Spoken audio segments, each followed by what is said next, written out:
तो देखिए हम लोगों ने कल कौन सा प्रश्न को समझ रहे थे? कौन सा प्रश्न को हम लोग समझ रहे?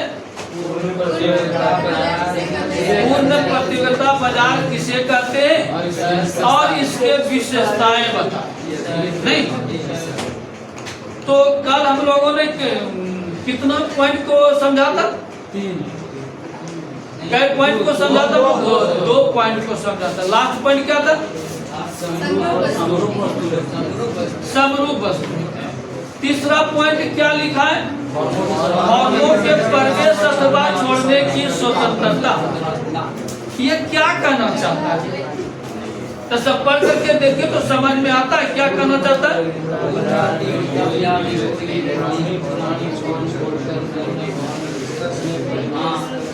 यानी कि क्या कहता है कि फॉर्मों के प्रवेश अथवा छोड़ने की स्वतंत्रता। तो पूर्ण प्रतियोगिता बाजार के तहत कोई पहले से जो बिजनेस कर रहा था,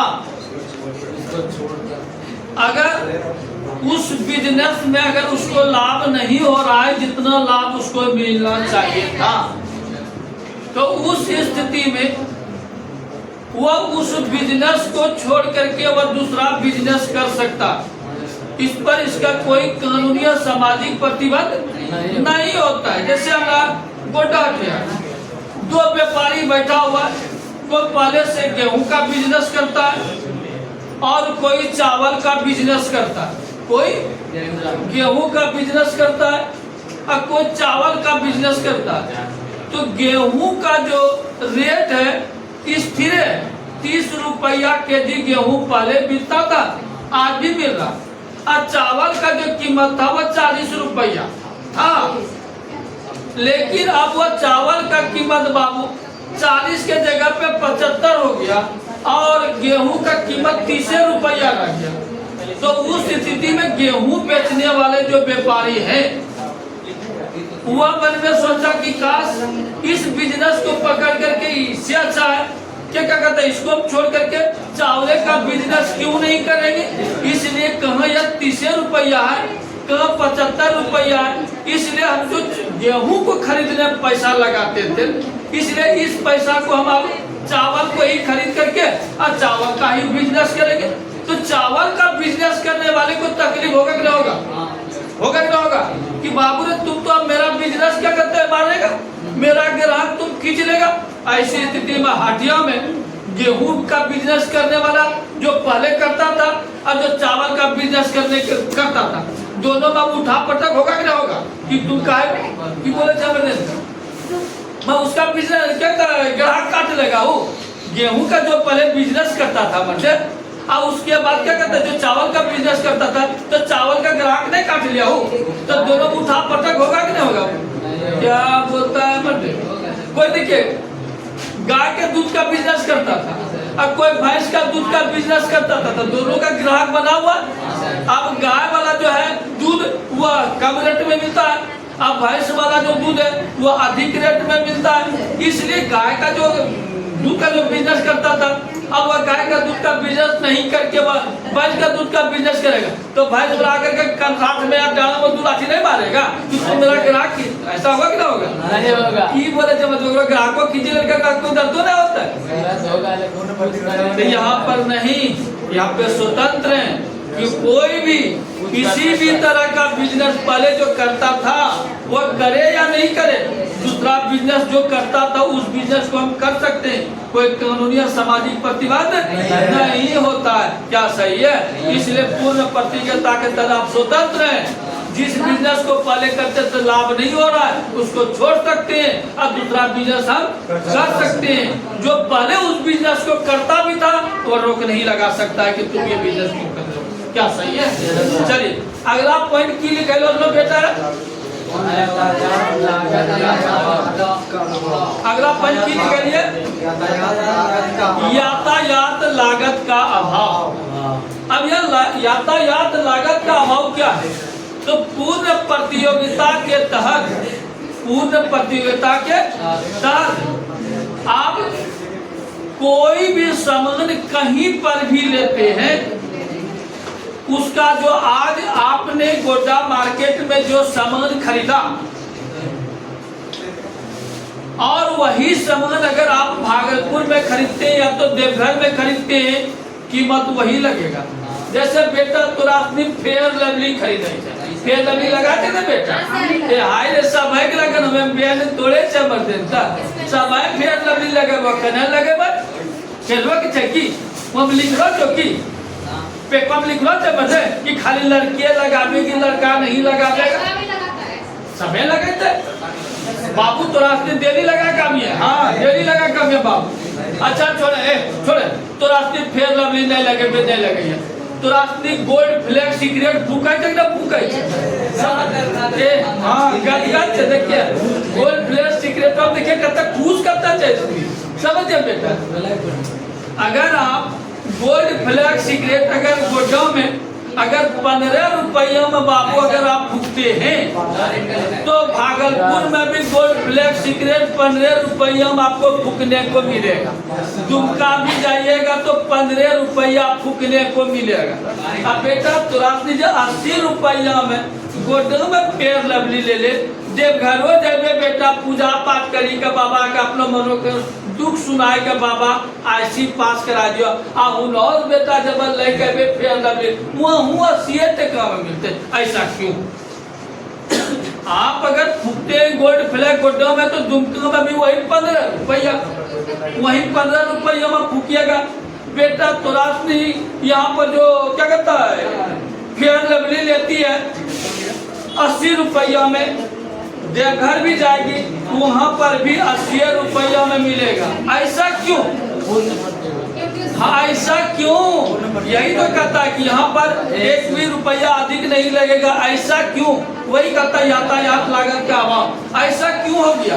अब ऐसे समझाना है कि सर समझिए पहले आप एक फेयर लवली जो कंपनी है जिसने फेयर लवली को बनाया तो जिसने बनाया मर्दे तो बेच देगा उसका कौन? वही ना बेचेगा, कौन बेचेगा? फेयर लवली कंपनी ने फेयर लवली बनवाया तो बेचने का काम वो भी करेगा कि दूसरा कर देगा? वही करेगा। तो बेटा फेयर लवली का कंपनी वाला टोकरी में लेकर के एक टोकरी तुम्हारा गाँव बेटा वो गया था, ए बेटा फेयर लवली लेवे हल्लन लो छे बेटा फेयर लवली लेवे चलो लो बेटा नहीं कनेक्ट करके बेटा वो उसका चीज है, जब उसका चीज है वो न बेचेगा अपना। हमको दर्द है तुम्हारा सामान खराब हो कि फेंका दे हमको क्या मतलब है, उसका चीज वो बेचेगा। बेटा मार्टिना चलो चलो तोरा गाँव बेचेगा खुद जाते हैं समझिए। बाबू ने तुम लोग जो क्या कहता है 15 रुपया में गोल्ड फ्लैग फूकता है तो झोली में लेकर के 2-4 डब्बा गोल्ड फ्लैग कंपनी गया था तुम लोग बोरा गलो चलो मंदिर मंत्री जी बोरा गलो चला क्या? हाँ हले बाबू फूकबे तो फूकी ले 15 टका में ऐसा है। ए बाबू पार्टी गलो चलो की अरे बाबू से बंदा गलो चलो की नहीं गलो चले तो अब फिर भी हम लोगों को जहाँ भी लेते हैं 15 रुपया में ही लेते हैं। क्या सही? ऐसा क्यों? ऐसा इसलिए होता है देख बैठे समझो कि एक फेयर लवली कंपनी ने फेयर लवली बनाया और उसका जो चीज है वो स्वयं बेचने वही बेचेगा दूसरा, लेकिन बेचता कोई और है, बेचता कोई और है।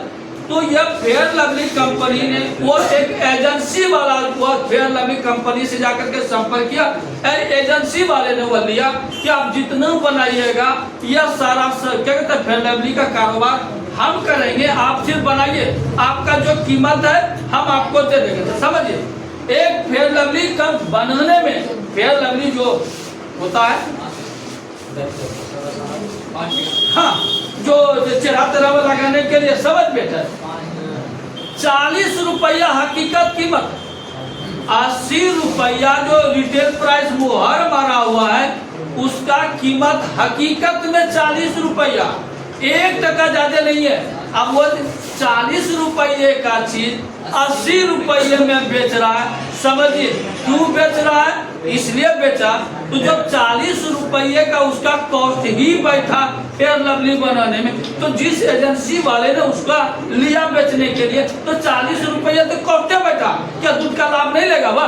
तो वह कितना में बेचेगा? ऐसा 50 रुपया में 50-10 नहीं लेगा वह, तो वह एजेंसी वाला कितना में लिया, 50 रुपये में ले लिया। 10 रुपया कंपनी वाले को लाभ हो गया एक फेयर लवली डिब्बा बनाने में, क्या सही है। उसके बाद वह एजेंसी वाला कहाँ बेचेगा, तो बड़े बड़े जो होलसेलर है, जो होलसेलर दुकानदार है, आप उसको पास वो बेचेगा एजेंसी वाला। जब 50 रुपया यही लगाया मर्दे, तो मुंह देखने के लिए लगाया था क्या, यह भी 10 टका कमावेगा। तो यह बड़े होलसेलर वाले को जो दिया वह कितनों में बेचेगा, 60 रुपया में बेचेगा, क्या सही है। तो 10 रुपया में यह भी कमाया। अब जब 60 रुपये में होलसेलर लिया है, तो कोई भी सामान तुम होलसेलर से लाते हो, छोटका दुकानदार से लाते हो, तो किसके पास से लाते हो, छोटका दुकानदार। तो वह होलसेलर जो है छोटका दुकानदार को कितना में बेचेगा, 70 रुपया में बेचेगा। कितना रुपया में बेचेगा, 70 रुपया में बेचा। और उसके बाद जब छोटका दुकानदार 70 रुपया लगाया मर्दे, क्या थोड़ा सी बेसी हमदर्द देगी चौकी फ्री देते देकर, क्या सही है, बाल बच्चा तुम ही पाल देगा क्या, वह कितना में बेचेगा, 80 रुपया। समझ में ले।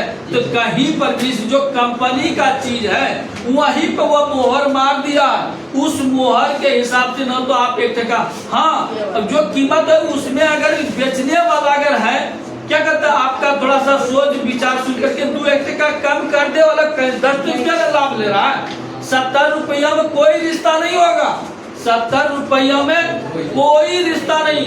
जो 10 रुपया ले रहा है, पहले तो 10 रुपया आपसे 80 रुपया ले लेगा कि बाबू जो कीमत देना ही है सभी देता है। वैसे अगर बोल बोलाई करते हैं, आपसे संपर्क में है, गप सप करते हैं, आना जाना पट ग्राहक बन चुके हैं, कोई भी सामान लेना है तो अभी जब तक मैं रेगुलर ग्राहक बन गया, तो ऐसी स्थिति में मुझे 10 टका लिया है लाभ को, उसमें 2-1 टका वह छोड़ करके आपको दे सकता है, अन्यथा नहीं हो सकता है। 80 का 80। वही चीज सीक्रेट होम से बाबू, यह सीक्रेट कंपनी कहाँ है, मान के चलिए पंजाब में, समझिए कहीं है, तो क्या पंजाब का कंपनी गोल्ड क्या कहता है, गोल्ड फ्लैग कंपनी आकर के क्या बोरहवा बेची रहा चलो मरदेता हेले मरदेता, एक फूक तो फूकबे हेले 15 टका दे, ऐसा होगा क्या, ऐसा नहीं हो सकता।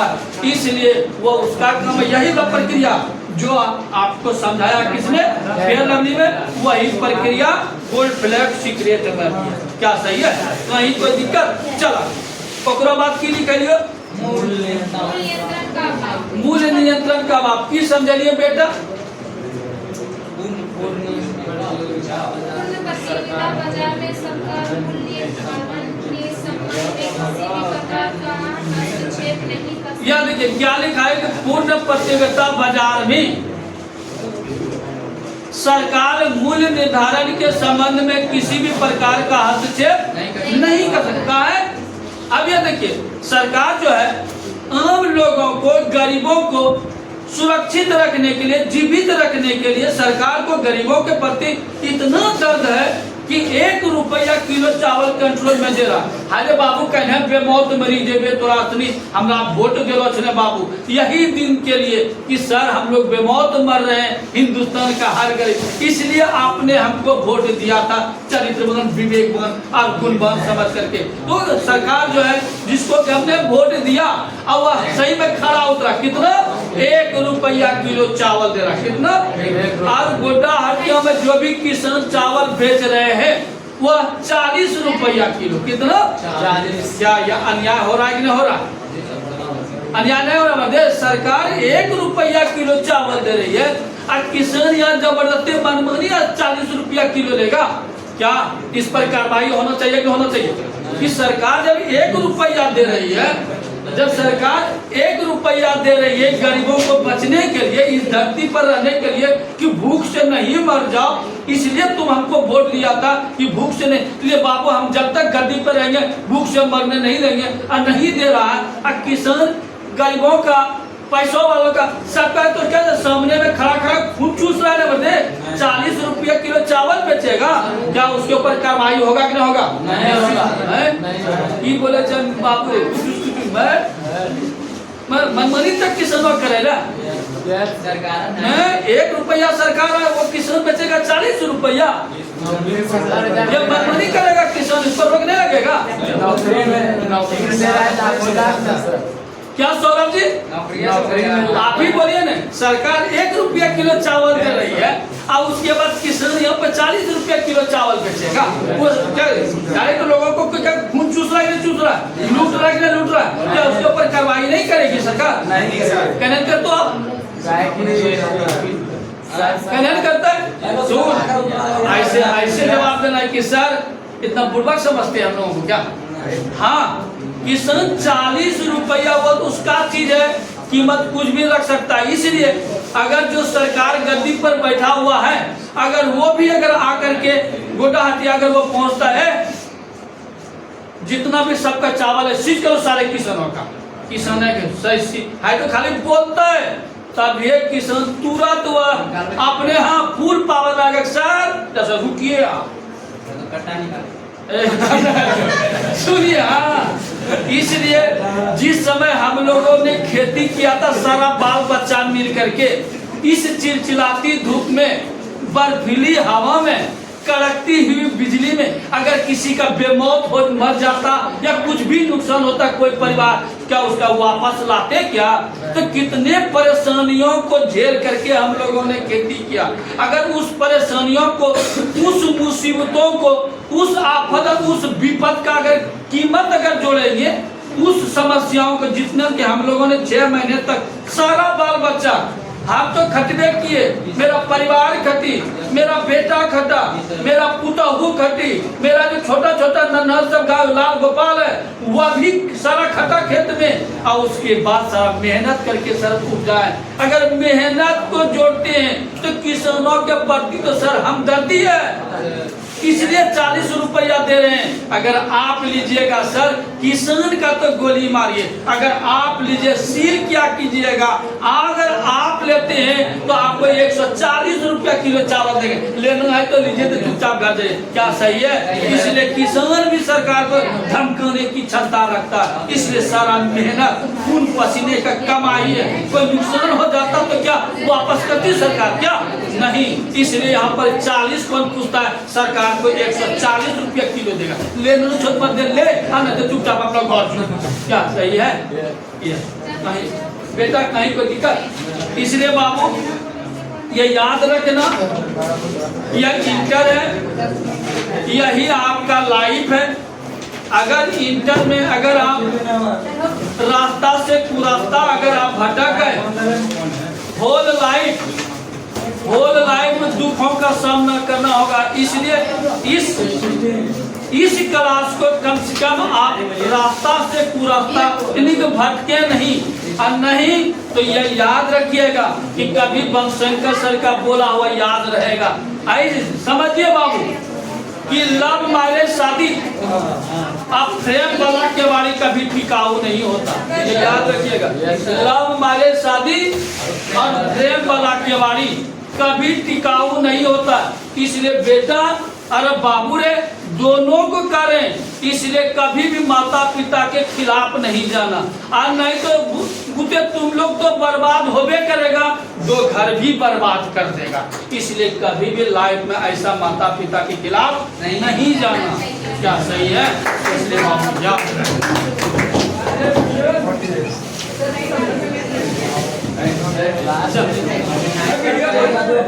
Thank you sir.